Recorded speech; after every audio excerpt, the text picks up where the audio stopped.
Pessoal, então hoje o conteúdo nós vamos falar sobre o ativismo judicial e o efeito backlash, tá bom?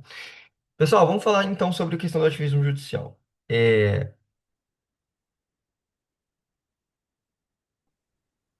Quando a gente olha para o Brasil, pessoal, a gente conclui, e a gente sabe através da própria Constituição Federal, que nós somos um Estado democrático de direito. Quando a gente fala da questão democracia, a gente já entende que o Brasil é um país onde o demo, que é povo, exerce um poder. E isso não sou eu quem digo, tá? É o próprio artigo primeiro da Constituição Federal, tá? Que ele diz assim, ó, é, aonde que tá aqui, ó? Parágrafo único diz, ó, todo o poder emana do povo, que o exerce por meio de representantes eleitos. Então, o poder emana do povo. Por isso que nós somos uma democracia, beleza? Todo mundo já sabe disso. Então, pessoal, como nós somos, aqui no Brasil, nós somos uma democracia, onde todo o poder emana do povo, automaticamente nós temos essa questão da soberania. Se o povo é quem exerce o poder, o povo automaticamente possui soberania. Mas em que sentido, Vinícius, que a população tem soberania no Brasil? A população, pessoal, a população ela pode exercer a soberania através de diversos mecanismos que a própria Constituição nos dá através do artigo 14, tá? Vou até compartilhar aqui, vou voltar a compartilhar aqui com vocês aqui a tela, tá bom?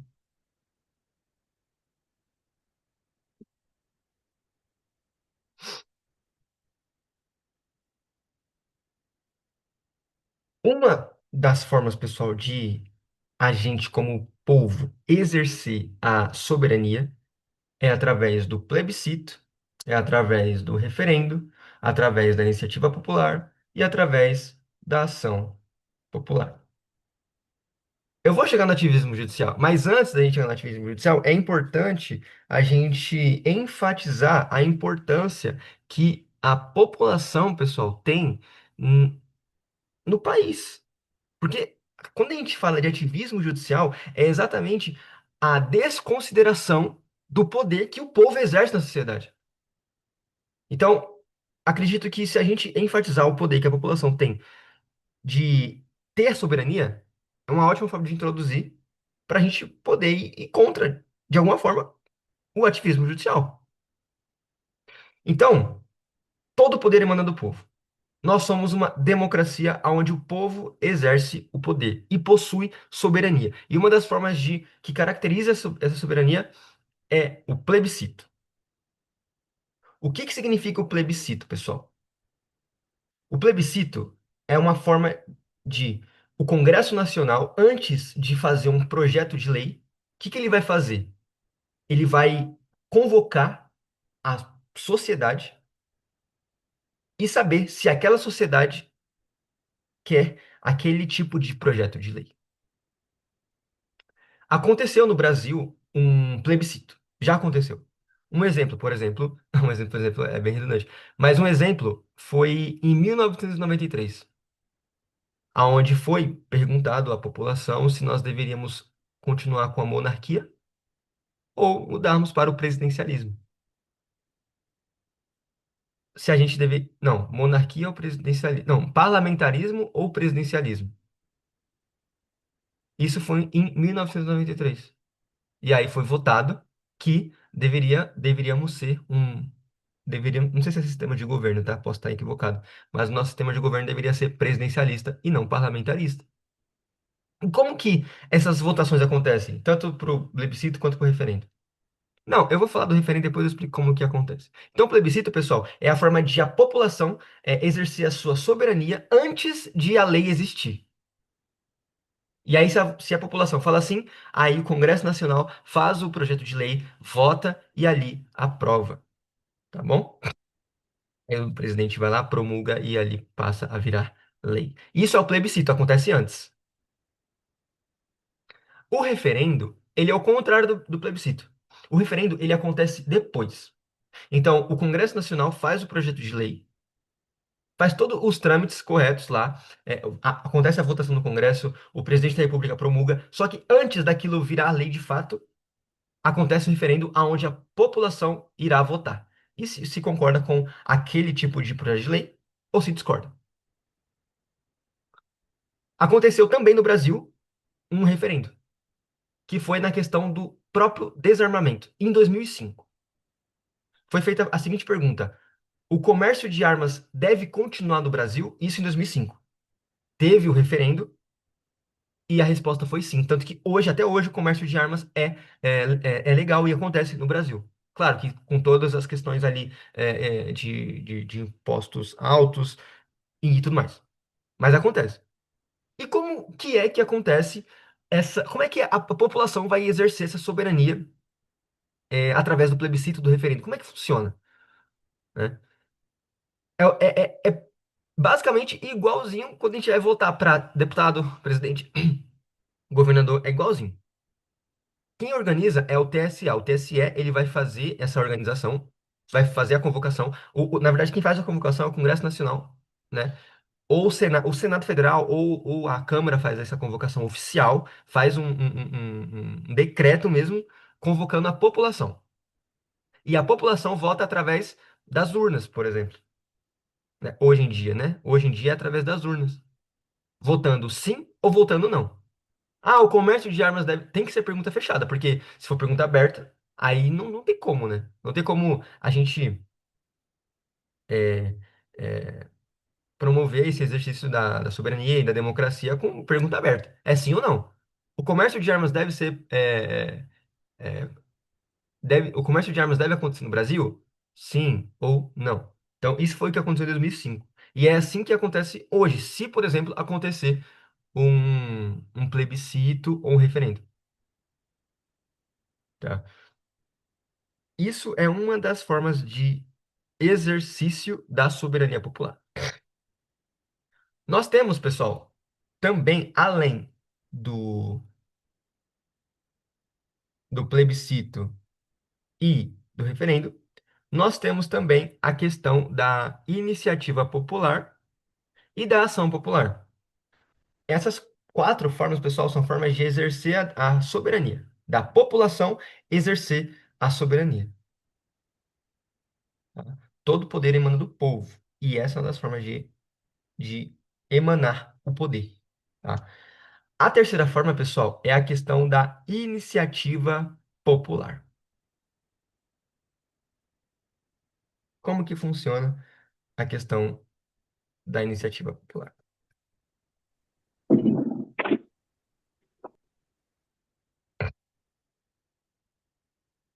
Funciona da seguinte forma, pessoal. Deixa eu só pegar aqui. É, para que eu possa fazer um projeto de lei e esse projeto de lei chegue ao Congresso Nacional, eu preciso, vamos supor que eu vou encabeçar esse projeto de lei. Eu preciso de ao menos 5 estados brasileiros para poder fazer esse projeto de lei. Esses 5 estados brasileiros precisam representar 1% da população brasileira. 1%, os 5. E em cada um dos 5 tem que representar 0,03% da população brasileira também. Trazendo para números, tá? Para que eu possa fazer uma iniciativa popular, eu preciso de 5 estados e eu preciso de 60 mil pessoas. Hoje em dia, na internet, é muito mais fácil fazer isso, né? Colher as assinaturas de 60 mil pessoas, né? 5 estados. E cada estado, eu preciso de 0,03, tá? Que representa. Ah, agora 0,3 eu não vou saber exatamente o número. Mas eu preciso dessa porcentagem. para poder fazer essa iniciativa popular. Tá? E isso também aconteceu no Brasil, essa questão da iniciativa popular também. A gente, como cidadão, já conseguiu fazer um projeto de lei, levar ao Congresso, e esse projeto foi aprovado. E hoje é lei, desde 1994. O que que aconteceu? A escritora Glória Pérez teve, né, o seu filho assassinado através de um homicídio qualificado. E, na época, em 1993, salvo engano, não existia o homicídio qualificado não era considerado um crime hediondo. Tanto que os criminosos que mataram o filho dela estavam cumprindo a prisão ali no semiaberto, estavam tranquilos. E ela ficou inconformada. Mobilizou uma galera por conta da sua influência e fez um projeto de lei aonde consideraria homicídio qualificado como crime hediondo. Aí os criminosos foram, de fato, por regime fechado. Só depois dessa iniciativa popular, dessa inconformidade da mãe, Glória Pérez. Né? Então, assim, iniciativa popular já aconteceu no Brasil, referendo já aconteceu no Brasil, o plebiscito também já aconteceu no Brasil. Tá? E a quarta forma de exercer a soberania é através da ação popular. Percebe, pessoal, que o povo, as pessoas possuem poder, os cidadãos. O problema é a gente pegar um pensamento, pegar uma ideia, mobilizar uma pessoa a ponto de essa ideia a ponto desse grupo de pessoas se tornar uma unidade e ali exercer o poder. É muito difícil fazer isso. Mas a gente tem os instrumentos para fazer, o problema é que cada um está indo para um lado. E é difícil também mobilizar certos tipos de situações, né? Mas, enfim. A quarta forma de exercer a soberania popular também é através de ação popular. O plebiscito, o referendo e a iniciativa popular, pessoal, acontece mediante lei. A ação popular, ela acontece mediante ação judicial. Ação judicial. Não é a lei, não é a lei que os cidadãos vão fazer, mas sim o cidadão vai fazer uma ação judicial. A ação popular, pessoal, é para proteger o patrimônio público, para proteger o meio ambiente, para proteger a moralidade administrativa. Então, por exemplo, se o prefeito aqui de Engenheiro Coelho, ele quer destruir um patrimônio histórico-cultural que está tombado, e logicamente não pode destruir, eu, como um cidadão, posso entrar com ação popular, em Arthur Nogueira, no caso, porque aqui não temos fórum, para que o juiz possa impedir que o prefeito faça esse tipo de situação. Porque está lesionando o patrimônio histórico cultural. Outro exemplo, eu fiquei sabendo que está acontecendo uma roubalheira ferrada lá na Câmara Municipal aqui de Engenheiro Coelho, por exemplo. Uma imoralidade administrativa está acontecendo ali. Eu posso entrar com ação popular por conta disso. Eu, cidadão, posso. Posso mesmo, tá? Então, enfim. Inclusive, a ação popular é uma das peças que cai na prova da OAB. Então, quem for fazer a prova da OAB daqui a 4 anos, né, em constitucional, assim como eu fiz, minha prova da OAB foi em constitucional, vocês vão precisar estudar muito sobre ação popular também, tá? Mas é tranquilo, tá, pessoal? É tranquilo. Não tem segredo algum essa questão aí da ação popular. E como é uma. Agora voltando à ação, né? Não precisa ser feita para o STF, tá? Essa ação popular pode ser feita ali direto no juiz de primeira instância. Bom, beleza, pessoal. Dando continuidade aqui ao conteúdo, não sei se vocês estão com alguma dúvida Tá tranquilo? Tá dando para entender? Tá muito rápido? O que que eu quero saber, assim, se tá tranquilo para vocês?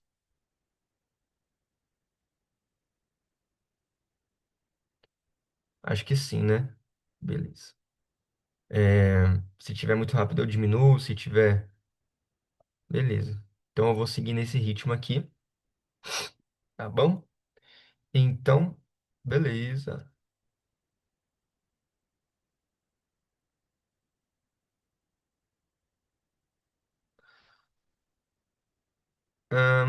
Voltando aqui. Assim, pessoal, como a gente está falando do poder que a população possui na sociedade, a gente sabe que a população tem poder. Ponto. Só que existem limitadores para para esse poder.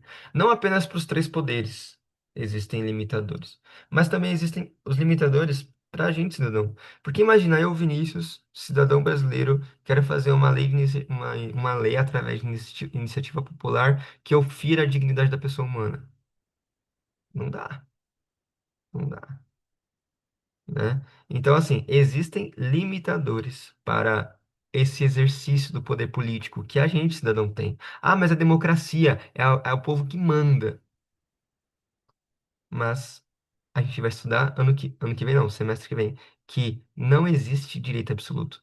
Mesmo que seja democracia, mesmo que o povo se organize e mande, não existe direito absoluto, poder absoluto no Brasil.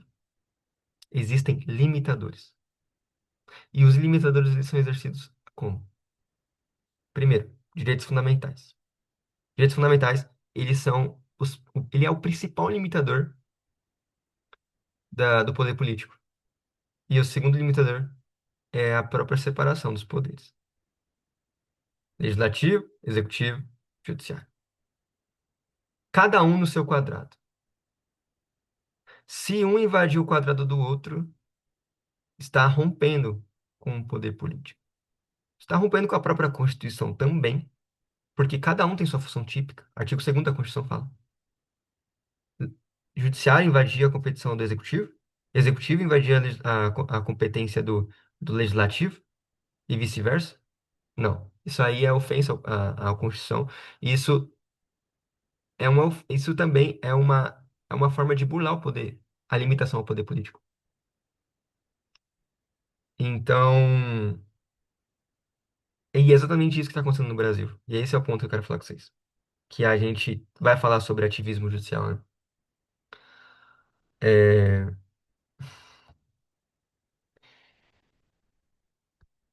No Brasil, pessoal, nós temos uma questão que é a seguinte. Nós tivemos no Brasil a era do executivo, né? Onde o executivo era o top. O maior poder era exercido pelo executivo. Já aconteceu isso no Brasil, no século passado. O que que originou? Ditaduras. Quando o executivo é colocado ao topo, acontece ditaduras. Quando o legislativo é colocado no topo, o que acontece? Lerdeza do Congresso. E aconteceu no Brasil. E hoje, o que está acontecendo hoje no Brasil? Hoje, o executivo é soberano? Hoje, o legislativo é soberano? Mas o judiciário, hoje, na nossa era, é soberano. Por quê? Por conta da lerdeza do Congresso Nacional de tomar postura e fazer leis que estejam de acordo com a sociedade. Por conta da lerdeza do Congresso Nacional e da falta de unidade, vem o STF através do ativismo judicial e invade competência do próprio Congresso Nacional que está sendo lerdo na sua edição de normas. Eu trouxe alguns exemplos. Porque assim, ó, quando a gente estuda a teoria geral do direito, a gente sabe qual é a função típica do legislativo? Legislar. Qual é a função típica do executivo?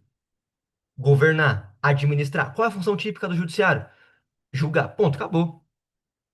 Temos funções atípicas do judiciário, que é administrar e tal, mas ali é só, por exemplo, a função atípica do judiciário, como a gente aprendeu na teoria geral do direito, é administrar o fórum, é comprar papel higiênico, é fazer uma reforma no fórum. Ou seja, é o juiz que tem a função típica de julgar, mas ele está administrando a sua própria comarca.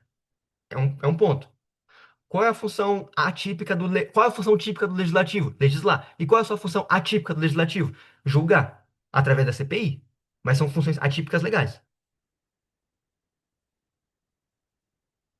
Só que no caso de ativismo judicial, é o do judiciário que, além de julgar, ele vai legislar, ele vai governar também, de forma ilegal, que não está prevista na própria Constituição, enfim, e ofende a Constituição. Esse é o problema. É isso que está acontecendo no Brasil. E eu trouxe alguns exemplos para vocês, para a gente poder destrinchar e conversar sobre. É, aqui, ó. Share. Aqui. Aqui. O que eu trouxe para vocês de exemplo, pessoal? Aqui. É, 40 gramas de maconha. Segundo exemplo, vaquejada. E o terceiro exemplo, criminalização da homofobia.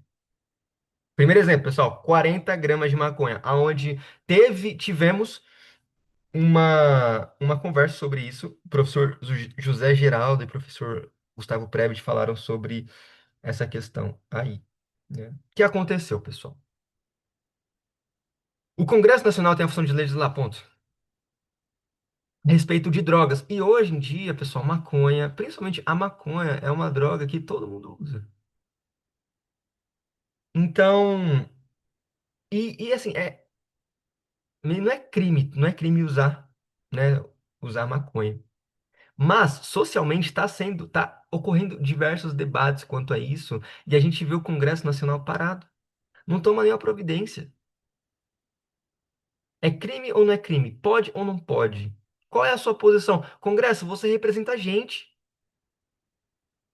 A gente, cidadão, colocou vocês aí. Façam alguma coisa. Congresso quieto, calado.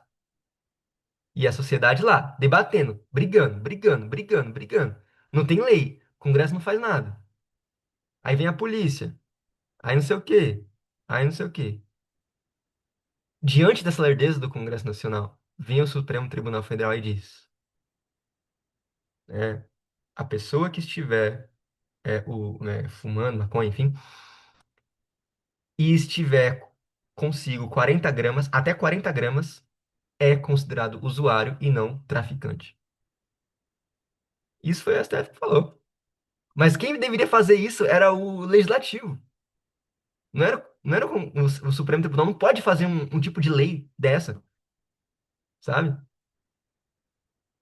E aí o STF falou, foi muito flexível, né? Olha, até 40 gramas de maconha, você não é considerado traficante, mas sim usuário, então tá tranquilo. E outra, se você for levado pra delegacia, você não vai.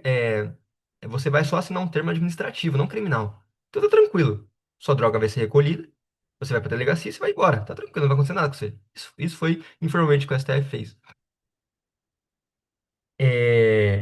E aí, só depois que o Supremo Tribunal Federal tomou essa postura de.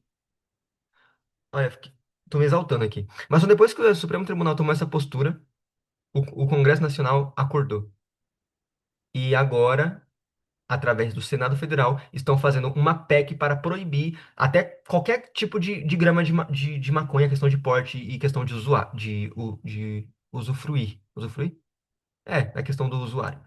Então, o STF flexibilizou e o Congresso acordou e falou: não tem essa flexibilização. Vamos fazer uma emenda constitucional para acabar com isso. Tá? Então, finalmente, o Congresso Nacional tomou uma posição, mas só depois de muito tempo e depois do STF dar um cutucão, uma cutucada no legislativo, né? Precisa acordar. A gente que colocou eles lá. A gente não colocou os ministros do STF lá no Supremo Tribunal Federal. Não fomos nós que colocamos eles. Mas a gente colocou os, parlamentares, né? Então eles têm que tomar alguma providência. O segundo exemplo que eu trouxe, pessoal, é a questão da vaquejada. A questão da vaquejada. A vaquejada, ela era legal no Brasil. Quer dizer, ainda é, né? Mas na época ela era legal no Brasil. Podia acontecer vaquejada. Veio o Supremo Tribunal Federal, através do seu ativismo judicial, e declarou inconstitucional a lei. O que que o Congresso fez? Fez uma emenda constitucional dizendo que é legal, que é constitucional. E hoje a vaquejada ela pode ocorrer por conta dessa emenda constitucional. Você percebe? Lei, aí vem o STF, derruba a lei, e vem o Congresso Nacional e derruba o STF. Percebe que o Congresso Nacional tem poder maior até que o STF, que derruba? Derruba! Mas o problema é que a gente tem muitos parlamentares com o rabo preso, que não se unem para poder fazer a vontade do povo. A gente percebe que se acontecer a união, a gente vai conseguir, enfim, atender as demandas sociais. Mas não acontece isso. E aí o STF acaba que toma a frente, por conta que nós temos parlamentares covardes. Parlamentares covardes que não tomam iniciativa, tá? Então, o primeiro exemplo foi a questão da maconha. Todo mundo entendeu? Beleza. Segundo exemplo, a questão da vaquejada. Beleza? E o terceiro exemplo foi a questão da criminalização da homofobia que aconteceu em 2019. É, a questão da criminalização da homofobia, a gente. O Congresso Nacional também estava omisso. O Congresso Nacional também estava omisso, não apenas quanto a isso, mas quanto aos outros problemas também. O Congresso estava omisso quanto criminalizar a homofobia. Não houve lei alguma para poder criminalizar a homofobia. Em 2019, o STF viu a covardia desses parlamentares que a gente coloca no Congresso Nacional e falou: não, vamos criminalizar. Olha como é que tá a sociedade. Olha o tanto de homofobia que acontece. Olha a população LGBT. Cadê o Congresso Nacional?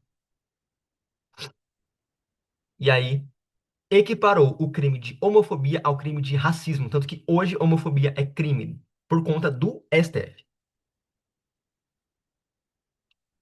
Enfim, esses são exemplos que eu trouxe para vocês. Deixa eu ver se. Beleza. É, E agora, pessoal, quando a gente fala de ativismo judicial e quando a gente fala de o Supremo Tribunal Federal adotar função atípica, que é governar, que não está certo, a sociedade acaba que fica inconf- insatisfeita, porque acontece diversas decisões impopulares dos juízes, né? Porque assim, se eu me identifico com um parlamentar e eu voto e coloco ele lá, é natural que ele faça a minha vontade, a teoria, né? O que ele propôs que está de acordo com a minha vontade. Mas os ministros do STF não têm isso. Então eles fazem o que eles querem, sem a questão do aval social. Isso gera insatisfação popular. Isso gera críticas. Isso gera insatisfação no Congresso Nacional. Tanto que eu dei o exemplo. Congresso Nacional, o Supremo Tribunal vem, o Congresso Nacional e fica insatisfeito e derruba o que o Supremo Tribunal Federal fez. O Supremo Tribunal vem de novo, aí a sociedade começa a criticar, acontece protesto. Então, essa insatisfação social que acontece frente ao ativismo judicial, o nome disso é efeito backlash. Efeito backlash. E quem vai destrinchar melhor esse efeito backlash nesses minutos que restam, temos 15 minutos até o fim da monitoria, é a nossa monitora Manuela Bauerman. A monitora Manuela Bauerman, ela está com um problema na sua câmera, mas ela está com o microfone tranquilo e ela vai destrinchar com vocês melhor como que funciona essa questão do efeito backlash, que é uma consequência do ativismo judicial, tá? Então, vou passar o bastão para Manu, para ela terminar o conteúdo com vocês. Beleza? Bom dia, pessoal. Espero que vocês estejam bem. Como o Vinícius muito bem colocou aqui pra gente, né? A gente vai falar agora sobre o efeito backlash. E eu já peço desculpas pra vocês, porque tô com um problema mesmo na minha câmera. Tô tentando resolver isso já, mas enquanto isso a gente vai seguir assim. Então vamos lá. Efeito backlash. O que é isso? O que é essa palavra? Quando a gente fala de efeito backlash, a gente está falando de um efeito que surge exatamente do que o Vinícius falou, do ativismo judicial. Ele advém, ele surge a partir do ativismo judicial. Só que mais especificamente, o efeito backlash, o que que é isso? Qual o significado disso? O efeito backlash, ele acontece quando uma decisão do judiciário, né, do poder judiciário, principalmente do Supremo Tribunal Federal, o STF, que a gente conhece, em vez dessa decisão ela resolver um problema social, ela acaba gerando uma forte reação contrária, uma reação negativa da sociedade ou até mesmo do poder político e dos entes públicos. Então é isso. Em outras palavras, é o Poder Judiciário, o STF, que torna algo, uma lei, por exemplo, inconstitucional, só que a sociedade e os políticos ficam tão insatisfeitos com essa decisão que eles se mobilizam para tentar derrubar ou mudar, né? Isso que foi decidido pelo Poder Judiciário.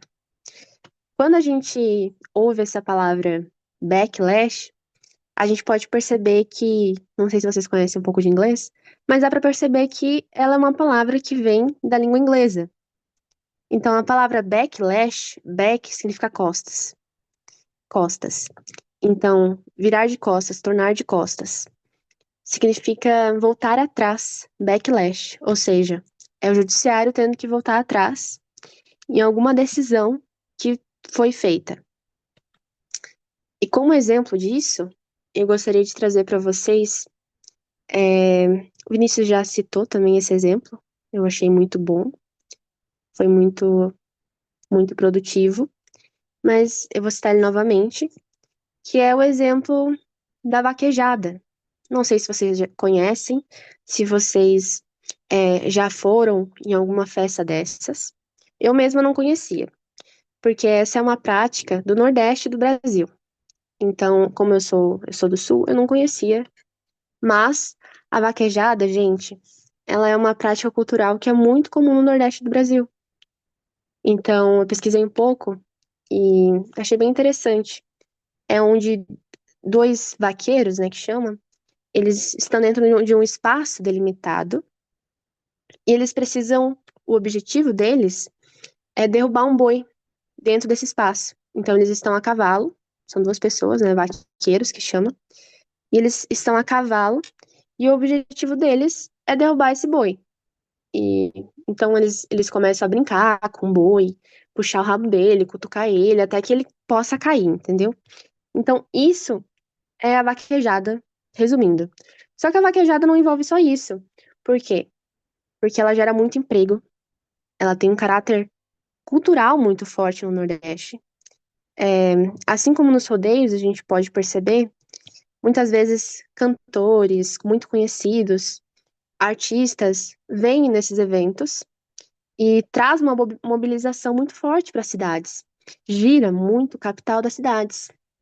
Então, assim, muitas pessoas defendem a vaquejada, né, como uma tradição, como fonte de emprego para as cidades, principalmente para o Nordeste do Brasil. Só que, aí que está o problema. Por outro lado, existem entidades de proteção animal que visam, né, proteger os animais, que denunciam isso como maus tratos aos animais. Eles veem a vaquejada como maus tratos aos bois que estão ali. Então, eles são contra a vaquejada. E agora a gente vai falar sobre o ponto principal disso. Gente, em 2016, o STF ele declarou inconstitucional uma lei que existia no estado do Ceará, que ela permitia vaquejada no estado. Veio o STF, então, e declarou essa decisão como essa lei como inconstitucional. Por quê? A base deles foi o artigo 225 da Constituição Federal. Aquele artigo que fala que é, precisamos proteger o meio ambiente e os animais, né? O ecossistema equilibrado, o direito ao ecossistema equilibrado. Então, eles fizeram uma ADI, né, que é uma ação direta de inconstitucionalidade, para declarar inconstitucional, dizer que a vaquejada é contra os princípios constitucionais. Esse foi o ponto principal, tá? Mas o que aconteceu depois? Depois disso, depois dessa decisão do STF, aconteceu o efeito backlash, né? Essa decisão que o STF teve em tornar inconstitucional a vaquejada, ela gerou uma enorme reação negativa na sociedade, especialmente no Nordeste, onde a prática desse evento é muito comum e muito conhecida, e como eu falei para vocês, gera muito emprego, né? E gira muito o capital das cidades. Então, assim, a gente era possível observar políticos, associações, muitas pessoas se mobilizaram para poder reverter essa decisão. E é isso que é o efeito backlash. É exatamente essa mobilização para que fosse possível reverter a decisão do STF que tornou alguma lei inconstitucional. Então, assim, qual que foi o resultado disso, dessa mobilização das pessoas em torno da vaquejada? Em 2017, gente, o Congresso Nacional, ele teve que se virar. Depois de toda essa mobilização, como o Vinícius falou, o Congresso Nacional vai ter que tomar uma atitude. E o que aconteceu? O Congresso, então, em 2017, ele aprovou uma emenda constitucional de número 96, se vocês depois quiserem dar uma olhada, que essa emenda constitucional, ela modifica a Constituição, né? Vocês já estudaram emenda constitucional. Foi feita a partir de uma PEC, projeto de emenda constitucional, proposta de emenda constitucional. Então, a partir disso, foi possível mudar uma parte da Constituição. Por quê? Essa PEC, essa emenda constitucional, ela passou a permitir que atividades desportivas, como está escrito nessa emenda, atividades envolvendo animais, desde que essas atividades fossem reconhecidas como manifestações culturais, e se elas fossem devidamente, né, óbvio, regulamentadas por lei para garantir o bem-estar do animal, se existir essa regulamentação, então a prática esportiva pode ser considerada constitucional. Não vai ferir o bem-estar do animal e não vai ferir o artigo 225 da Constituição, que fala sobre o ecossistema equilibrado. Então, assim, o que a gente pode concluir? A vaquejada, gente, é um exemplo, assim, clássico do backlash, né? Do efeito backlash. E tem muita chance de cair na prova de vocês. Quando eu fiz essa prova, dessa matéria, caiu uma pergunta sobre isso, sobre o efeito backlash, citando até mesmo a vaquejada. Então, assim, importante que vocês estejam atentos. O que é o backlash? Voltando aqui fazendo um resumo novamente para vocês. Vamos usar o caso da vaquejada, né, de novo. O STF, ele tenta proteger os animais. Como que ele fez isso? Ele julgou uma lei inconstitucional. Só que a sociedade e o Congresso, eles reagiram fortemente contra isso. Foi uma reação negativa, uma reação contrária. E qual que foi o resultado? Qual que é o resultado do backlash? Isso gera uma mudança muito grande, porque é preciso alterar aquela decisão. Então, normalmente é feito uma emenda na Constituição que permite, né, que altere a decisão. Como foi o caso da vaquejada, foi feita essa emenda à Constituição, número 96, que permitiu agora a prática de eventos com os animais, desde que seja regulada para garantir o bem-estar do animal. Então, assim, a gente pode perceber, pessoal, assim como o Vinícius estava falando aqui com a gente, que o judiciário, ele nem sempre consegue impor a sua decisão de forma definitiva, né? Então, por quê? Isso especialmente acontece quando existe um choque entre os direitos fundamentais, que vocês vão aprender no próximo semestre, com o professor Lélio também, é, direitos fundamentais, que foi o que aconteceu aqui nesse caso. Foi um choque entre direitos. Por quê? De um lado da vaquejada existia o direito dos animais, a proteção ambiental, enquanto do outro lado a gente verificava o quê? O direito da cultura, direitos culturais e econômicos de uma região tão importante que nem é o Nordeste. Então, assim, é importante que a gente fique ligados nesses conceitos, porque pode muito provavelmente cair na prova de vocês. Mas, por isso, é, por enquanto, acredito que a gente vai finalizar já. Gostaria de perguntar para vocês se vocês precisam, têm alguma dúvida sobre o conteúdo, sobre o efeito backlash, sobre o ativismo judicial, sobre essa monitoria em geral. Algum de vocês possui alguma pergunta sobre a prova? Algo que a gente possa ajudar vocês?